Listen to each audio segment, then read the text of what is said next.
मित्रों, कहा जाता है कि sales is a language game.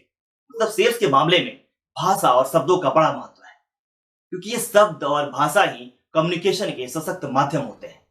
और यही कारण है कि एक सेल्स पर्सन अपने शब्दों के अच्छे चुनाव के कारण कठिन से कठिन डील को भी सील कर देता है। लेकिन जब वो जाने अनजाने शब्दों का चुनाव गलत करता है तो सील द डील की जगह पर कील द डील हो जाता है। तो मित्रों नमस्कार, मैं हूं अशोक झा और मार्केटिंग मंत्रा के इस सेशन में आप सबका स्वागत है। दोस्तों, आज का वीडियो बहुत ही इंटरेस्टिंग है, बहुत ही प्रैक्टिकल है, इसलिए मैं चाहूंगा कि आप इसे अंत तक देखिए। अगर आप स्टूडेंट हैं, आप सेल्स पर्सन हैं, एंटरप्रेन्योर हैं, आपको बड़े फायदे की चीज होगी। आज हम बात करेंगे वैसे कुछ शब्दों को, वैसे 10 शब्दों को, फ्रेजेस को, जिसे सेल्स पर्सन को अपने वोकेबुलरी से, अपने शब्दकोश से उठाकर बाहर फेंक देना चाहिए। मित्रों, पहला शब्द लेते हैं to be honest, to be frank, या हम बोलते हैं फ्रैंकली स्पीकिंग, या सच कहूं तो। दोस्तों, एक सेल्स पर्सन अपने कन्वर्सेशन में, अपने कस्टमर के साथ डिस्कशन में कई बार इस शब्दों का प्रयोग करता है। हालांकि ये शब्द अच्छे हैं और इन शब्दों का प्रयोग वो अपने सिंसियरिटी को दिखाने के लिए करता है, लेकिन इसका इंपैक्ट गलत पड़ता है। जैसे आप बोलते हैं sir to be honest with you, to be frank with you, या सर सच कहूं तो, उस समय कस्टमर को लगता है अच्छा तो अब आप सच बोल रहे हैं। और इतने समय से, जो आधे घंटे से 1 घंटे से हम कन्वर्सेशन कर रहे थे, आपसे बात कर रहे थे, तो क्या ये सच नहीं था? अब आप सच बोल रहे हैं और यहीं से आप में उस कस्टमर का ट्रस्ट कम होना शुरू हो जाता है और आपका डील खतरे में पड़ जाता है। तो मेरा मानना है कि आप अपने कन्वर्सेशन को करिए, कंटिन्यू करिए बस, लेकिन उसमें to be frank, to be honest, या फिर सच कहूं तो, ऐसे वर्ड्स और फ्रेजेस का प्रयोग बिल्कुल मत करिए। दोस्तों, दूसरा शब्द है ट्रस्ट में। जी हाँ, ट्रस्ट में। अक्सर हम लोग कस्टमर के साथ बात करते हुए, क्लाइंट के साथ बात करते हुए इस शब्द का यूज करते हैं, इस फ्रेज का यूज करते हैं। Sir trust me, this is the best product in the market, मुझ पर विश्वास कीजिए, ये सबसे बढ़िया प्रोडक्ट है इस बाजार का। लेकिन जरा सोचिए कि आप पे क्यों विश्वास करे कोई? आपके पास एक प्रोडक्ट है, उसके बेनिफिट्स हैं, आप उस बेनिफिट्स को बताइए ना, अपने आप उसका ट्रस्ट डेवलप हो जाएगा। लेकिन आप क्या कर रहे हैं? आप उसको गौन करते हैं और आप कहते हैं कि मुझ पे ट्रस्ट करिए। आपके पास एक बड़ा सा हथियार है, आपका प्रोडक्ट, उसके बेनिफिट, उसका यूज नहीं करके आप कहते हैं कि ट्रस्ट मुझ पे कीजिए। आप पे ट्रस्ट क्यों करेगा? आपकी कंपनी पे ट्रस्ट क्यों करेगा? ट्रस्ट आपने जीतना है, ट्रस्ट आपने भीख नहीं मांगना। You have not to beg the trust, you have to win the trust. तो हमेशा याद रखिए, ट्रस्ट मी कहने के बजाय आप अपने प्रोडक्ट के बेनिफिट्स को रखिए और उससे कस्टमर का ट्रस्ट जीतिए और अपने डील को सील करिए। तीसरा शब्द है sorry to bother me. Sir sorry to disturb you. जरा सोचिए, आप पहले ही बोलते हैं सॉरी टू डिस्टर्ब यू। जब कस्टमर सुनता है तो कहता है why, who are you to disturb me, why are you bothering me. आपको पता है कि आप शायद गलत कर रहे हैं, इसलिए आप सॉरी बोल रहे हैं, पहले ही क्षमा याचना कर रहे हैं, सर माफ कीजिएगा। मैं पूछता हूं क्यों, और कस्टमर उससे क्या रिएक्ट करेगा? यही तो कहेगा कि भाई जब तुम जानते हो कि तुम गलत कर रहे हो, उसके पहले सॉरी बोल रहे हो, तो गलत कर ही क्यों रहे हो? तो यहाँ पे सॉरी टू डिस्टर्ब यू या सॉरी टू बॉदर यू कहने की कोई जरूरत नहीं है, बिकॉज आप भी इक्वली इंपॉर्टेंट हैं उस अपने प्रोस्पेक्ट्स के, उस कस्टमर्स के। मतलब आप एक प्रोडक्ट की बेनिफिट उसे दे रहे हैं और बदले में कस्टमर आपको पैसा दे रहा है। मतलब बोथ आर द इक्वल, दोनों एक प्लेटफॉर्म पे नहीं आएंगे, समान नहीं होंगे, तब तक सेल होगा ही नहीं, डील होगा ही नहीं। आप अगर कहते हैं कि सॉरी, तो कस्टमर आपका यहां पे है और आप यहां पे हैं, कभी भी डील नहीं होगा। आप उन्हें बताइए कि सर आप मुझे 5 मिनट सुनिए, देखिए 5 मिनट में क्या बदल देता हूं, मैं क्या बताता हूं जो आपके लिए कितना बेनिफिशियल हो सकता है। क्योंकि आप एक ऐसा चीज देने वाले हैं उसे कि उसके लाइफ में कुछ न कुछ अच्छा होने वाला है, उसके लाइफ में उसके पैसे की बचत होने वाली है, उसके पेन खत्म होने वाले हैं, दर्द खत्म होने वाला है। तो आप सॉरी क्यों बोलते हैं? आप एक अच्छे काम के लिए बात कर रहे हैं उसे, तो सॉरी कहने की आपको जरूरत है ही नहीं। तो कभी भी इस तरह का शब्द आप प्रयोग ना करें। दोस्तों, अगला शब्द है जो अक्सर एक सेल्स पर्सन जब कस्टमर को टेलीफोनिक कन्वर्सेशन करना चाहता है या फेस टू फेस मिलता है तो कहता है sir can I have some minutes of yours, sir आपका कुछ समय ले सकता हूं। आप जरा सोचिए कि किसी से आप जो कुछ मांगते हैं, कौन ऐसा है जो बड़ा आराम से कहता हाँ हाँ ले लो। आप जैसे इस तरह के प्रश्न यूज करते हैं, आप क्लोज एंडेड क्वेश्चन डालते हैं, उसका आंसर एक ही आता है नो। ज्यादातर मामलों में आता है नो। जैसे आप पूछेंगे कि सर मैं आपका कुछ समय ले सकता हूं, आंसर आएगा बिल्कुल नहीं, मेरे पास कोई समय नहीं है। चाहे वो फ्री क्यों नहीं बैठा हो, लेकिन बताएगा मेरे पास कोई समय नहीं है। क्यों? क्योंकि कोई भी कुछ देना नहीं चाहता है, लेने की बात करता है। उसके बेनिफिट की बात होगा तो बात करेगा, लेकिन जैसे ही उसको लगेगा कि आप कुछ ले रहे हैं उससे, वो आपसे बात नहीं करेगा। आप सबको एक उदाहरण से समझाऊं, आप सब जानते हैं कहानी एक लाला जी की। लाला जी कीचड़ में फंसे हुए थे, सब लोग आ रहे थे, अब बोलते थे लाला जी अपना हाथ मुझे दीजिए, मैं आपको बाहर निकाल दूं। लाला जी ने किसी को अपना हाथ नहीं दिया, पड़े रहे कीचड़ में। एक होशियार आदमी आया, उसको लग गया कि लाला जी हैं, इन्होंने जिंदगी में कभी देना नहीं सीखा है, लेना सीखा है। लेने की बात करते हैं, जल्दी समझ में आएगा इनको। वो बोलता है लाला जी मेरा हाथ लीजिए। लाला जी ने झट उसके हाथ पकड़ ली और कीचड़ से बाहर हो गया। यहां भी वैसे ही है, आप अगर किसी से कोई समय मांगते हैं, बिल्कुल भी वो ना बोलेगा। ऐसा मैंने बड़े सारे सेल्स पर्सन को देखा है जो बड़े ही स्मार्ट सेल्स पर्सन रहे हैं। इस मामले में कम्युनिकेशन स्किल बहुत अच्छी रही है, लेकिन इस तरह की बातों से अक्सर फेल होते रहे। आपको इन शब्दों को बाहर फेंकना चाहिए। आप ये मत कहिए कि मुझे कुछ समय दीजिए, आप बोलिए कि ये समय जो आप 5 मिनट आपसे बात करूंगा या 3 मिनट बात करूंगा, आपकी जिंदगी में एक बड़ा महत्वपूर्ण बदलाव लाने वाला है, आपके लिए बड़ा ही फायदेमंद होने वाला है। तो आप ये कहिए, ना कि सर मुझे कुछ समय देंगे। जैसे आप बोले कुछ समय देंगे, वो कहेगा ना और आप फोन रख देंगे, आपका सेल वहीं खत्म हो गया।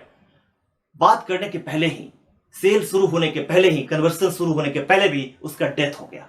ऐसा मत करिए मित्रों। अगला शब्द है चीप। जी हाँ, सस्ता। बहुत सारे सेल्स पर्सन जब अपने प्रोस्पेक्ट से, कस्टमर से बात कर रहे होते हैं तो कहते हैं सर ये बहुत ही सस्ता है, एकदम चीप सब्जेक्ट, वो प्रोडक्ट है, बहुत ही सस्ता आपके लिए है, मार्केट में सबसे चीपेस्ट प्रोडक्ट है। सर जैसे आप चीप बोलते हैं ना, सस्ता जैसे बोलते हैं, कस्टमर को ये दिमाग में आता है कि इसकी क्वालिटी अच्छी नहीं होगी। हर आदमी सस्ता को क्वालिटी लो और होने की बात सोचता है। आप सोचिए ना, किसी डॉक्टर के पास आप जाते हैं, वहां पे उसकी फी कम है, आपको लगता है पता नहीं क्या देखता होगा, लेकिन एक डॉक्टर जो आप भारी भरकम फी आपसे चार्ज करता है, आपको लगता है अच्छा देखता होगा।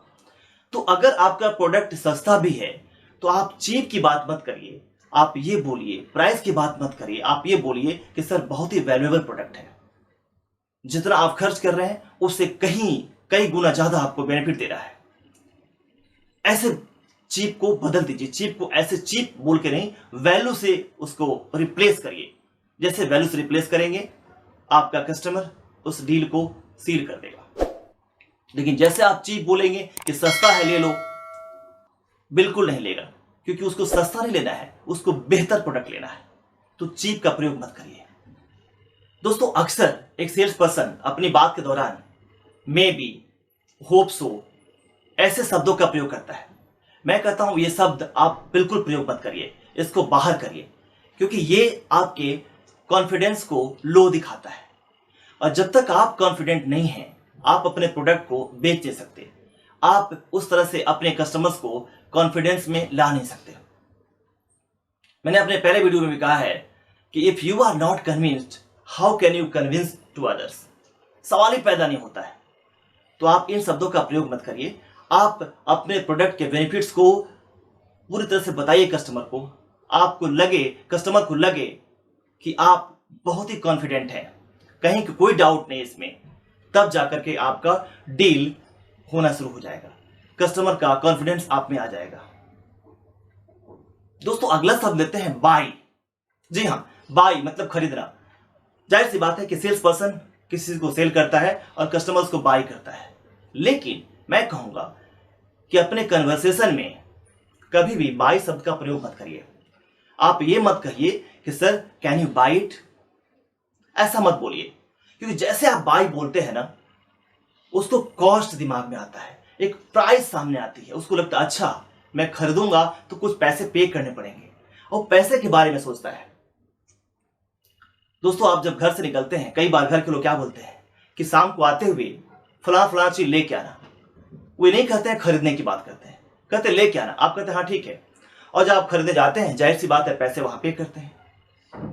आप किसी कार के शोरूम में जाइए, लग्जरियस गाड़ियां हैं, अगर कहा जाए sir can you by it, तो आपको लगेगा अरे इसमें तो 10 लाख 12 लाख 15 लाख रुपये देने पड़ेंगे, उसकी व्यवस्था करना पड़ेगा। लेकिन जब आप कहते हैं कि सर क्या आप इसे अपने घर ले जाएंगे, can you take it with you at your home, जाहिर सी बात है उसके जवाब आएगा हाँ सर, इस गाड़ी को अपनी शान शौकत का एक जरिया बनाएंगे। सर कितना अच्छा है, क्या इसको आप ओन करेंगे? वो कहेगा हाँ, उसका आंसर आएगा हाँ। उसके बाद फिर पैसे की बात आती है। पैसे नहीं है अगर उसके पास में, क्रेडिट कार्ड यूज करता है, वो नहीं है इंस्टॉलमेंट में कर लेता है, या फाइनेंस के बड़े सारे स्कीम्स होते हैं, मतलब वो पैसों का जुगाड़ कर ही लेता है। तो मेरे हिसाब से बाई कह करके कस्टमर को ऐसा कॉस्ट की तरफ, प्राइस की तरफ, उसकी चिंता की तरफ मत धकेलिए। आप बाई की जगह पे ओन का यूज कर लीजिए, ज्यादा बेहतर रहेगा। मित्रों, एक ऐसा उपवाक्य या वाक्य तब हम बोल जाते हैं जब हमारा कस्टमर हमें कंप्यूटर के बारे में बोलता है। वो कहता है कि आपका कंपटीटर ये कह रहा था, फलाने कंपनी वाले ये कह रहे थे। हम उस समय में ये नहीं चूकते हैं बोलना कि sir we are better than ABC company, XYZ company. मैं कहता हूं इसकी कोई जरूरत नहीं है। ये बिल्कुल नहीं कहना चाहिए कि सर मैं XYZ कंपनी से या एबीसी कंपनी से बेहतर है। आप वहां आराम से कहिए कि सर वो बोल रहे होंगे, अच्छे लोग हैं, उनकी कंपनी भी अच्छी है, अपना उनका प्रोडक्ट है, सर मैं उसमें कोई ज्यादा कमेंट नहीं करूंगा, लेकिन मैं अपने प्रोडक्ट के बारे में बोल रहा हूं, ये मेरा प्रोडक्ट है और इसके ये बेनिफिट्स है आपके लिए। मैं समझता हूं कि मेरे लिए बेहतर प्रोडक्ट है, मैं उनसे कोई कंपेयर नहीं करता। लेट देम डिसाइड ना, आप उनको डिसाइड करने दो। आखिर वो अगर आपको बुलाया है, उस कंप्यूटर के बात सुनने के बाद ही बुलाया है आपको, तो कोई तो कारण होगा ना कि आपको बुलाया होगा। तो आप उनको डिसाइड कर दीजिए कि आप बेहतर है या वो बेहतर है। आप अपनी बातों को बिल्कुल रखिए। दोस्तों, मेरा अगर पर्सनली बात करिए तो जब कोई मेरे पास आता है और किसी और की शिकायत करता है, बोलता है मैं उससे बेहतर हूं, मैं उसको बिल्कुल लाइक नहीं करता। अब मैं समझता हूं आप भी ऐसा करते होंगे, क्योंकि शिकायत करने वाला बेहतर हो ही नहीं सकता है। हमने किसी को बुलाया है तो हम उसकी बातों को बात करेंगे ना, हमें उसके बारे में जानना है ना, हमको डिसाइड करना है दूसरे के बारे में जानकर के कि बेहतर कौन हो सकता है। ये कस्टमर डिसाइड करेगा, हमें नहीं कहना है कि वी आर द बेटर। हम अपने मन से कहें कि हम बेहतर हैं, हम सबसे अच्छे हैं, ये बिल्कुल गलत है। ऐसा अवॉइड करना चाहिए सबको को यहाँ पे। मित्रों, अगला शब्द है कॉन्ट्रैक्ट। जी हाँ, जब भी आप अपने डील फाइनल करते हैं तो लास्ट में आपके पास एक कॉन्ट्रैक्ट होता है जो साइन करना होता है। आप क्या बोलते हैं, sir please sign this contract.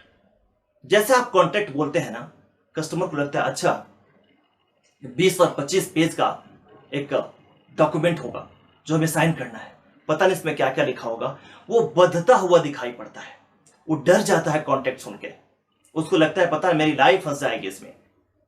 तो आप उस शब्द को जरा हल्का करिए, कॉन्ट्रैक्ट की जगह पर एग्रीमेंट का प्रयोग करिए। एग्रीमेंट बोलिए उसको, कहिए sir now we have to go for this agreement, क्योंकि फ्यूचर में हमारे लिए काम आसान हो जाएगा, हमारा म्यूचुअल एग्रीमेंट होगा और फ्यूचर में हम बड़े ही क्लियर रहेंगे, हमारा काम बड़ा आसान रहेगा। तो आपका काम उसे डराना नहीं है, कॉन्ट्रैक्ट बोल के डराइए मत। आपका काम है डील को फाइनल करना और हल्के से लाइटली वे में फाइनल करना। आप कॉन्ट्रैक्ट को हटाइए और एग्रीमेंट को वहां पे लाइए, बात एक ही है, लेकिन आपका डील हो गया, आपका काम हो गया। और अंतिम शब्द में बोलूं तो वह है कस्टमर, जिसकी हम पूरे वीडियो में बात करते रहे हैं। दोस्तों, मैं समझता हूं कस्टमर के सामने बोलना ठीक नहीं है। कई बार आप बैठे होते हैं अपने कस्टमर के साथ में, कोई कलीग आपका बुलाता है, कोई बॉस बुलाता है, आप क्या बोलते हैं वहीं पे, सर मैं अपने कस्टमर के साथ बैठा हूं, सर कस्टमर वहां पे वेट कर रहा है, सर कस्टमर वहां पे खड़ा है। एक्चुअल में अगर आपको भी कोई बोलता है, आप रियलाइज करिएगा, अच्छा नहीं लगेगा आपको। वहां पे आप बोलिए सर मैं क्लाइंट के साथ बैठा हुआ हूं, उनको सर्विस दे रहा हूं, सर एक लेडीज या जेंटलमैन कोई भी बैठा हुआ है, सर उनके साथ हूं मैं, सुधर बाद आपसे बात कर लूंगा, उसे ज्यादा अच्छा लगेगा। पीछे तो कस्टमर है ही वो, लेकिन सामने कस्टमर को अवॉइड करिए, मुझे लगता है अच्छा रहेगा। तो मित्रों, ये था 10 शब्द जिसको बस कहने की जरूरत है। यानी इस 10 को आप बस कहिए, अपने शब्दकोश से इसको निकाल के बाहर करिए। आपका सेल्स आसान हो जाएगा, आपका कम्युनिकेशन आसान हो जाएगा, आपका इंपैक्ट अच्छा पड़ेगा। तो मित्रों, आज इतना ही। मैं उम्मीद करता हूं कि आप मुझे सजेस्ट करेंगे कि ये वीडियो आपको कैसा लग रहा है, या आप किस टॉपिक पे जानना चाहते हैं, किस टॉपिक पे बात करना चाहते हैं। मैं ये कहना चाहता हूं कि मुझे बहुत अच्छा लगता है जब मैं अपने ज्ञान को, अपनी बातों को आप तक पहुंचाता हूं, और इससे आपकी जिंदगी में कुछ भी फर्क होता है। तो मिलते हैं किसी और विषय पे। तब तक नमस्कार। आप स्वस्थ रहें, खुश रहें।